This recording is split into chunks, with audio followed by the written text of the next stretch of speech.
the Great Flood.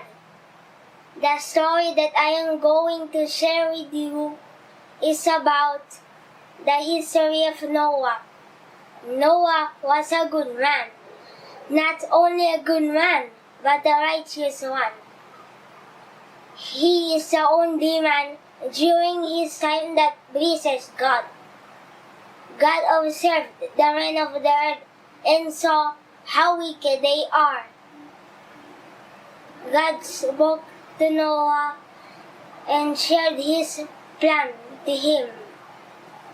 And God said to Noah, I have decided to destroy all the men that I have created, for the earth is filled with violence because of them. I want you to make an ark, for I will send the rain that will last for 40 days and 40 nights to destroy everything on earth. And God gave to Noah all the details of the ark. Noah obeyed God and followed the instructions very carefully on how to create the ark. After Noah had finished building the ark, Noah invited his wife and children and all the animals and birds inside the ark.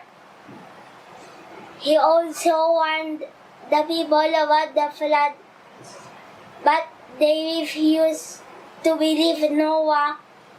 Instead, they made fun of him. Noah was 600 years old when the flood began.